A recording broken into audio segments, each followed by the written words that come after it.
Coming up today on Locked On Texas Tech, game planning for the man that's got nothing to lose. We discuss how and any drama, good drama for the Big 12 Conference. We investigate next on Locked On Texas Tech.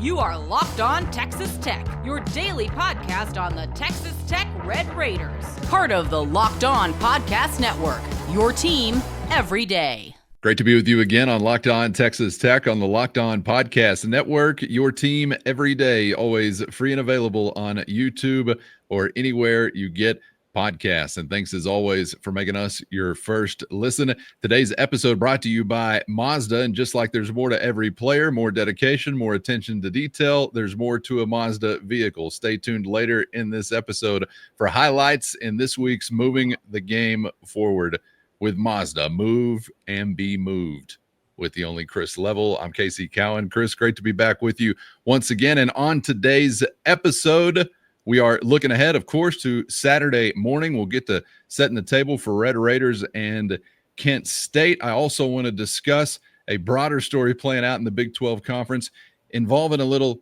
head coach talking drama. We got beef cooking between Eugene and Stillwater, and I'm asking, is any drama good drama for the league? We'll get to that in just a moment and catch you up if you're not up on something that's been fairly entertaining this week. I also want to get to a couple of things I've been texting back and forth with some Matador mobsters about just over the last day or so. One of those, a question about as we roll through the non-conference portion of the schedule, a position group that might stand out that you'll see a rotation sort of tighten up a little sooner versus some otherwise that will remain a little bit more wide open as some competitions play out. I'll explain in just a moment, but it is breakfast football we got coming up on Saturday morning, Chris. Not our head coach's favorite time for a kickoff. I think that's 2:30 when he has voiced previously that he most enjoys getting the ball in the air, but this is an 11 a.m.er. And I was kind of curious thinking this week about, advantages for either side of the football, because it's not exactly the same football experience for everybody when you get a game started, say a nose tackle versus a wide receiver. Maybe a different type of dip your toe in the water process. And I'm kind of wondering what we're going to see on Saturday morning, Chris, but it's right back to that standard being just as high, I think, when you're talking about those fast starts. Obviously, competition lending itself to that last week, but that seems like, man, it's been one consistent theme the entire time that Joey McGuire's been on campus. Let's get busy early and often in the first quarter. My question for you is, just going to throw the old curveball out of here right out of the gate early here. You a Bloody Mary guy? You a mimosa guy? Yes. You a screwdriver guy? Yes. You just a beer guy at that time frame? What do we? That's 4 yeses, Chris. He's got 4 stars. Yes. The screwdriver may be a little adventurous because I did ruin myself on Sunny Delight Mango once upon a time, paired with a $10 gallon bottle of McCormick's. That'll make for a weekend. Yeah, I'm not a Sunny Delight guy. I would say that I'm not a pulp guy. So any orange juice with pulp in it, I'm just out. I just can't do it. It's not my jam. Advanced beyond pulp. What are we doing with the pulp? but Sunny Delight's this weird concoction of it's like orange drink. Like I'm not really sure what's going on there. Yeah, but if you're giving it back, which it sounds like you had a deal, whatever, then you're like, yeah, no more Sunny D for me, man. I totally get it. That's right. With all due respect, this is an all due respect program to the Sunny D gang. Yeah, I had an episode in Shreveport, Louisiana, many years ago with some gin and tonic, and I've never been involved with a gin or a tonic ever since, and I can confidently say never again. So I thought we were saving this for the end of the show. You're jumping ahead a little bit. Okay, so breakfast. This is you always worry about with an 11 a.m. kick. The stadium is different. It just is. There's so many players that will tell you that they like this kickoff better because a lot of times the nighttime kick, it's like the day is you're trying to figure out how to fill up the time. Yeah. It's just more time with your thoughts and more time just in meetings. And you're just like, man, come on, let's just go. And this is a scenario, man, where you literally, like, it's a 6 or 7 a.m. wake up. You're eating right there, and then let's get dressed, go to the stadium, and let's go, and then it's game on, and all those things. Some people are wired differently than others. I was always an early to bed, early to rise makes a man healthy, wealthy, and wise kind of guy. So, hey, man, I'm all about some 11 a.m. Let's go. You are that incarnate. That's right. That's right. So, but it is tricky, and a lot of times you'll see teams like kind of manufacture their own energy from the standpoint of like trying to be aggressive early or trying to get something jump started just to kind of, hey man, we're in this thing. This counts. Like, this is for real, and this is probably a little bit different. The other component too is that adds a layer to this is that what do we think Kent State's going to do? Okay, and what I mean by that is, if it's a conference game, it's one thing. But when you're playing one of these teams that has nothing to lose, they may take chances. They may do something that they have never shown before. They have an interim coach, for goodness sakes.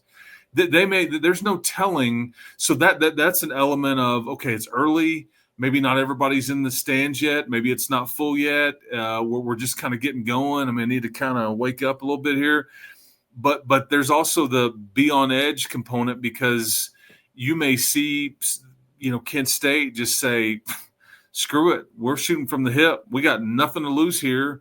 We're taking our 7-figure check, and we're coming in guns a-blazing. And so there's that too, because I think that the players that talk to the media about that this week, ironically, have been on the other side of this. Your Jados, your Reggie Virgils, they've been on this, like, well, we're the road team. Like, let's just screw it, man. Let's get after it. And so I think that also helps your edge too, that a lot of these guys are older, and then they know, hey man, I've been on the other side of this. I know exactly how they're thinking and what they may come in and do here.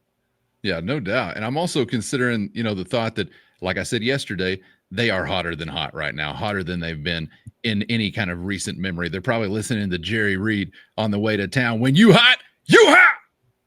You know what I'm saying? So this is a different kind of mindset, and you don't want to allow any belief, obviously, to creep in to kick off a game like that. But you're right, man. Why, if you got nothing to lose, hold anything back even at this point in the season? So I hope the Red Raiders are ready to go. And I think much like with the season that Coach McGuire described a couple of weeks ago, hoping to avoid a lull to begin the year, they're just leaning on the age and experience and all of that that they believe they have on their roster to hopefully avoid these kinds of things and make it another taking care of business kind of day. And I think, again, Chris, with even more importance this week, give themselves just a whole ton of garbage time to work with. The more important part, I think, is because of obviously a quarterback that I hope is available and then very quickly made comfortable in street clothes on the sideline after being available for a short period of time on Saturday morning. But you got to have something successful happening in order to pull that kind of thing off.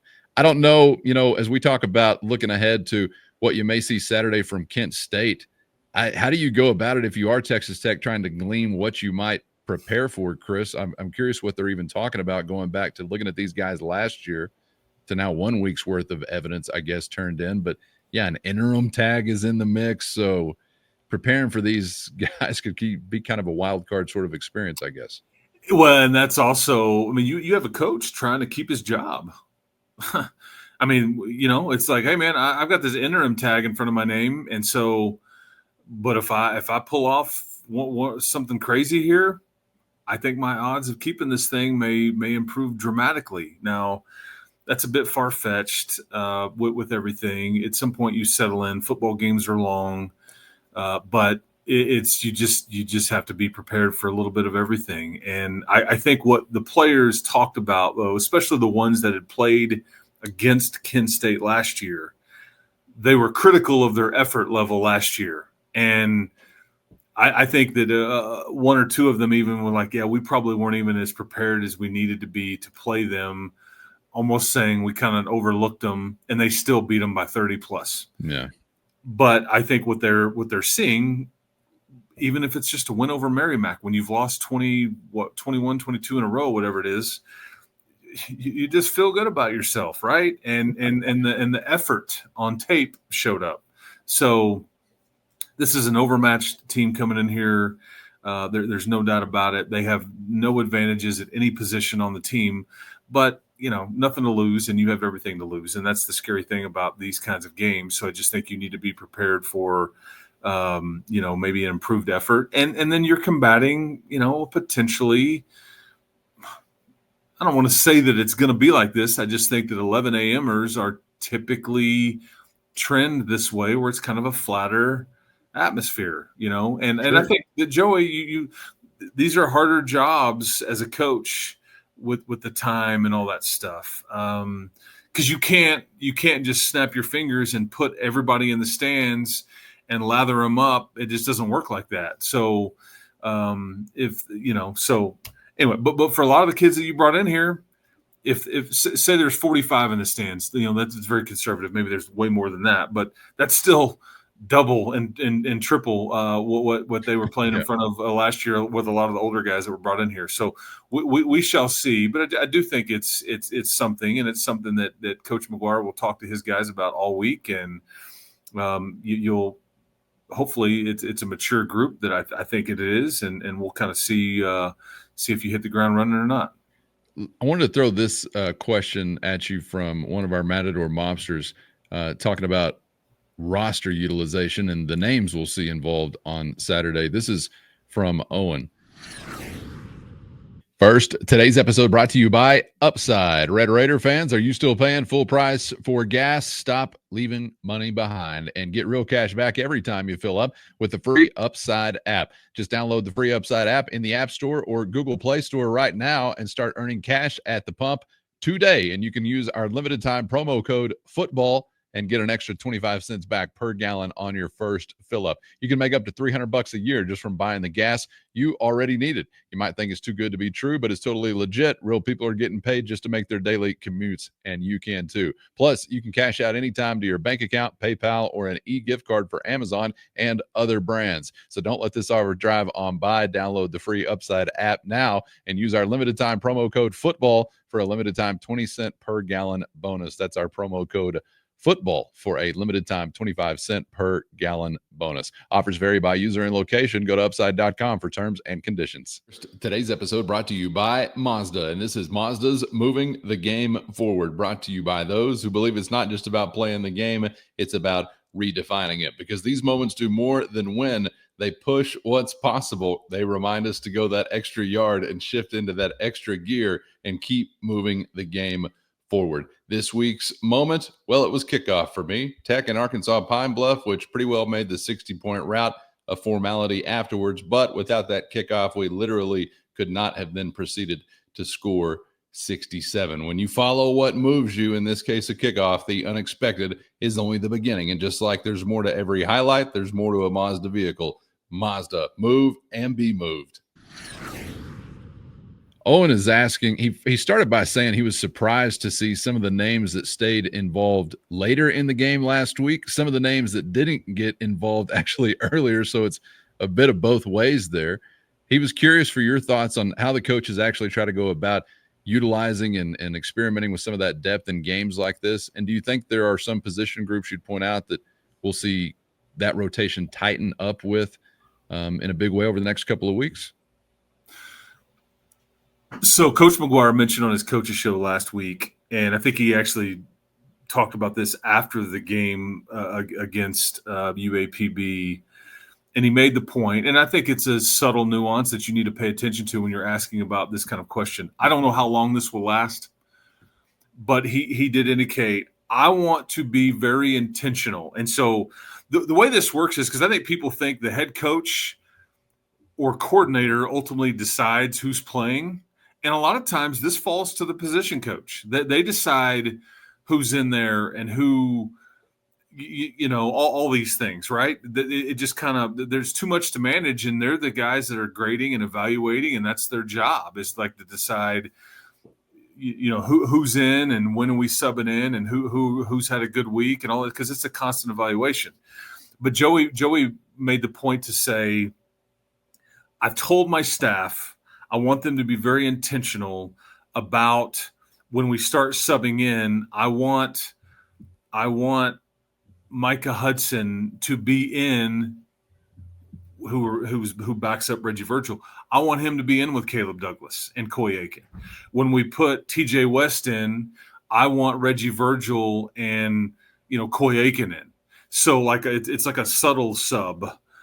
Same thing at corner. Same thing at safety. Like when we put Peyton Morgan in at one of those safeties, I want to make sure Cole Wisniewski's in right next to him. When we put Malika Scarra in there, I want to make sure that Brendan Jordan is right next to him. Yeah. So like mixed. So that may have looked a bit different to some. It wasn't just like put the second team in, I guess is the point. It was that stood out to me too. Like some of the combos we saw, and you mentioned that, and I sort of forgot. I'm sorry I wasn't listening closely. No, it's good. But you did mention that last week. I think you're trying to take care of your second team guys and give them a fair shot. Now there is a save it for the second half if we just want to make a wholesale change and like get the twos and the threes in there, all that stuff. As far as like shrinking positions or rotations or whatever on something like that, I think there's an ebb and a flow to that. I think that they're going to be very intentional about. I would tell you, like, because didn't you say that the mobster was asking about like secondary and receiver specifically? Yeah, I think those are where at least we perceive some of the competitions to be ongoing. Maybe the O-line. You could point out something else we might be missing, but yeah, those two groups specifically. Kicker. Yeah. We talked about that. I think you feel very good about. I think you feel like you may have some graded above the others, and you do, but you feel like ultimately you feel really strong about 4 corners that you would start and not miss a beat. Dante Balfour did not play in the opener, so keep in mind there. Amir Boyd, Mo Horn's going to be suspended for the first half of this game on Saturday. So guess what? You're going to get Bryce Pollock and you're going to get Amir Boyd, and then we'll see. Because my question would be, if Dante Balfour is not back yet, who is your third corner? Because Macho Stevenson was not available last week, and now you're into your. Let's see, you're into your like, okay, who would be like you've got 2 of your top 4, but now we're going to go to like what? Who's the 6th best corner as the third corner in this scenario? You see what I'm saying? Yeah. So just throwing that out there, like I don't think it's a big problem for Kent State, but it is worth mentioning to you now as you look at rotation and shrinking and all those things. But I do think that you would play all 4 of those guys in any kind of game that you want to throw out there. I do think Bryce Pollock is by far your best corner. We've said this all along. He's an NFL prospect. I think he grades above every other corner you've got, and then there's a gap. But those other 3 are very close and of a group. Now, safety, I think that's interesting because you go from experienced and older to just very young and talented with those 3 red shirts.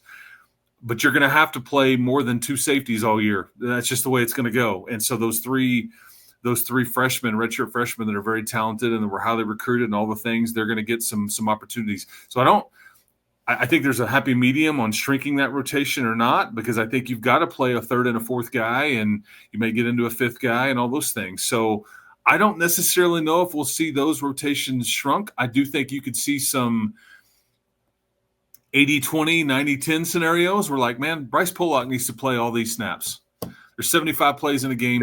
Yeah. I want my best guy out there. Okay, so there's that. Receiver-wise, that'll shrink a bit, but at what level? You're still going to play 8, 9, 10 wideouts, in a game. But again, your Douglases, your Aikens, your Virgils, those guys are going to play the ball. But so is John Carlos, and so is Terrence Carter. So is Roy Alexander. And what have I listed off right there? 7 or 8. So there's some room there for the behind those guys, for Micah Hudson, for Kelby Valson, for a TJ West. But there's not a ton of room. Because we're trying to win a conference championship. If you're Joey McGuire, and so you're not, and you're Juice Johnson over there, and it's like, I don't want Reggie Virgil or Caleb Douglas standing over there next to me just too much. Right.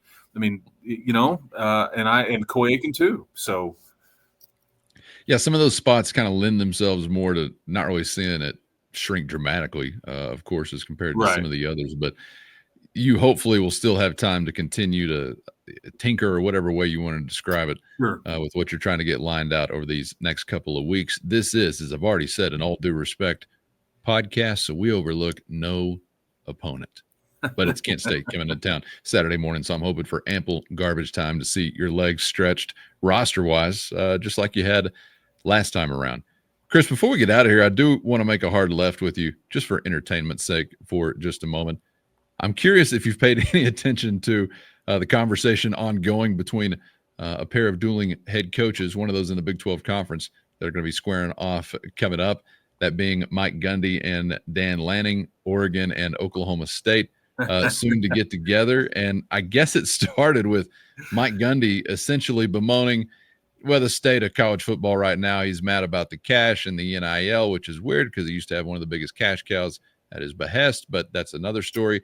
Dan Lanning had a great response. Gundy's trying to put something forth about like, hey, we should have more equal NIL budget matchups in the non-conference. Lanning said something to the effect of, I'm sure that Tennessee Tech or whoever it was, UT Martin, didn't have a similar one, and they still played that game.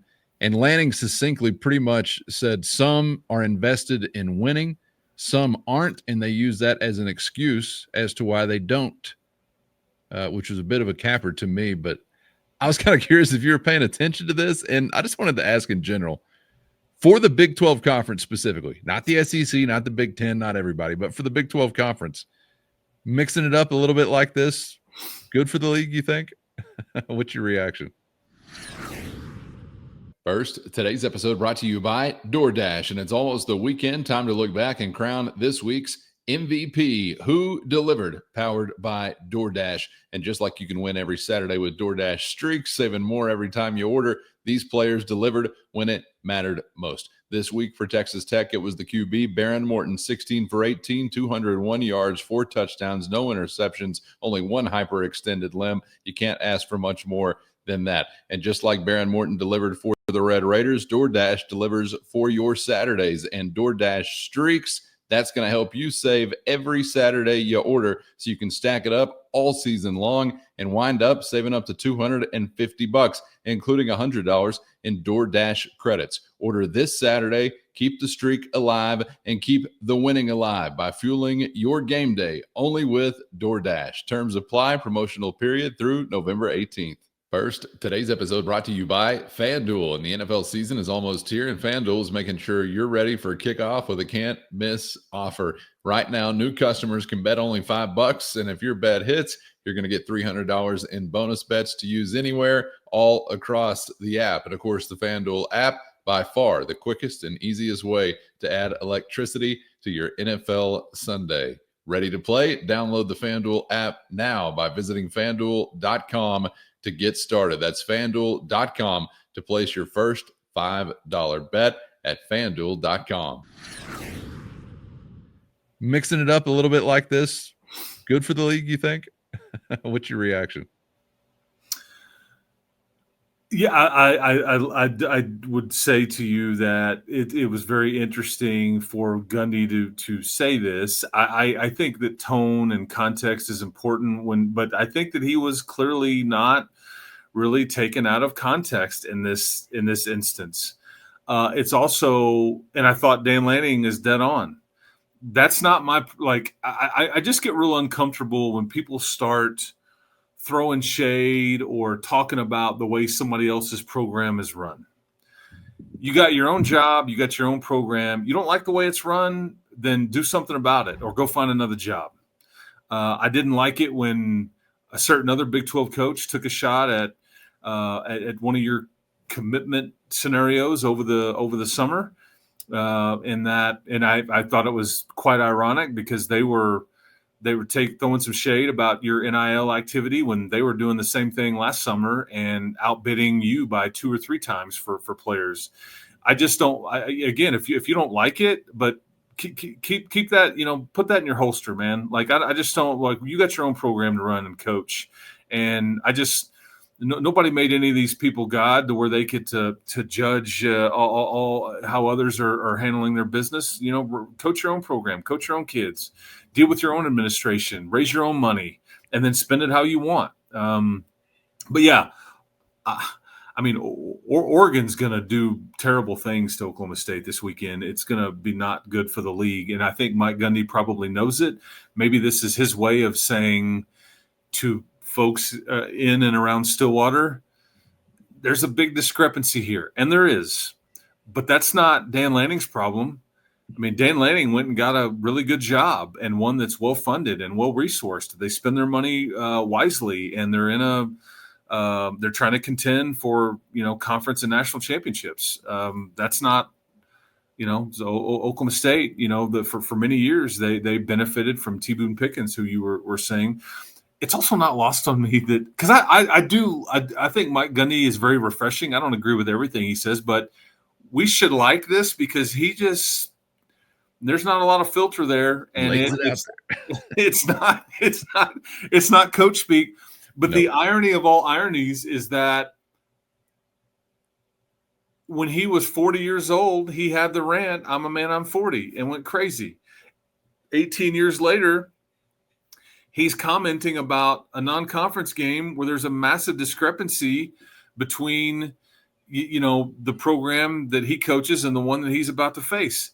And yet he releases a commercial, a cell phone commercial, and he did really well. I don't know how many takes this took. He had a lot of lines and a long whatever. I thought he nailed it. And is this him, like looking at life after football? Is this him, is this raising money for the NIL collective in Stillwater? I don't know what he was cut, but there's a lot going on here, but I'm here for it. We back, man. College sports. Back. That's exactly what I said after seeing the game opening Joey Maguire tortilla video last week at Jones Stadium. It made me laugh so much just to think that something like this would be necessary. Like, what world are we living in where something like this can even happen? We're living in the college football world. It's time we have the talk. Something. You had Dabo Sweeney and Brian Kelly arguing about how they each graded their performances. Right. 65 versus 58. Well, maybe he didn't grade it because he didn't watch it. If I was him, I wouldn't have wanted to. It's just like, I love all this stuff. This stuff is just like, and it's barely September. We've just gotten into September. It's just a beautiful sport. The drama is great. But when things like this happen, the last thing I'll say is when things like this happen and involves a Big 12 team, we should embrace it, because if there's any relevancy to be had that you can stick to or create some sort of news cycle or news or whatever, I don't think that's a bad thing. Now, there's probably some examples out there where like, oh, this isn't the best way to be in the news. I get that. But like, if there's drama to be had and it's innocent enough and some opinions being thrown around, he's wrong, but I credit Mike Gundy for getting the Big 12 in the news. Wrong, but entertaining. Something I've hopefully embodied over the years. Yeah. And I want to embrace the entertainment part of it. Is it good for the league? Sort of, but if it's followed by an ass thrashing, that's not great, as you already pointed out. So if that could catch up with the entertainment value and you're actually victorious, it's gravy all the way around. Well, you've seen the spread between Kent State and Texas Tech this weekend, haven't you? You've seen the number? Yep. It's less, but it's not significantly less on what Oregon is favored to do to Oklahoma State. There's some, you can do some math there, but it's not as big of a gap on the different spreads as you would think. Because what happened? Did they bury T. Boone with all his cash? Like, what happened to any? Because I used to hear from those internal in Big 12 programs, a couple decades ago about just how much flies around Oklahoma State, both reported and unreported, and gravy train. And where'd that go? To heaven or hell? I think he was big on brick and mortar, like the $300 million gift, I think was what he gave, like spread out over. And I think they built a lot of facilities, athletic dorm, I think. But he left us many years ago, and I don't think there's like, I don't, I've got a kid that goes there, but I don't have any knowledge of like, is there money in some account that because they were, I mean, just to be straight with you, Cowan, they were, I think Mike Gundy is at fault here, but they weren't really playing the NIL game out of the gate. And like, I think he was very late to the party and very slow to adapt. And it almost cost him his job. And then they go and say, you're going to have to give some of your own money toward these benefits. Yes. You see that elsewhere, and that's never a good sign when they're talking about we're reallocating this portion to that. Both coaches in the state of Oklahoma have given up $1 million each at their place. No, I'm not talking about the University of Tulsa. I'm talking about Oklahoma State. And both coaches are kind of in this weird existence to where they may not be long for either job. So that's true. Yeah.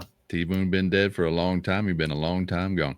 All right. Thank you so much for joining us, Chris. Appreciate your time, insight, and perspective as always. And looking forward to the next round. We still got a mailbag edition of the program before we ship everybody off to the weekend, and then it's back at it from the Jones on Saturday morning. So looking forward to all the above, man. We'll see you then. Bang, bang. We'll talk to everybody next time. Appreciate, and seriously, Cowan put out this this graphic about we had all these views and listens from the month of August. We're just getting started here, but seriously, biggest ever. Thank you so much to folks that like enjoy and are entertained or informed by what we do here, because it just keeps kind of growing. And hey man, we'll just keep plugging along. But yeah, thank you to the folks that consume this thing, because you make it worthwhile for sure. But subscribe, keep watching, and hopefully there's more wins to come. We will share them with you together. Thank you also to those who hate watch it and don't even know how you got to watching this as well. Your clicks count just as much.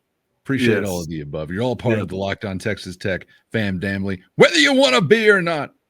All right, get subscribed on YouTube or anywhere you get podcasts so you never miss an episode. Thanks to the Everydayers and, of course, the Matador Mob for always riding along. Hit our show notes and find a link to a free 14-day trial. That's your direct line to Chris and myself with one-on-one text sent straight to your phone. For Chris, I'm Casey. Thanks as always for the time. We hope to see you back for the next round on Locked On Texas Tech.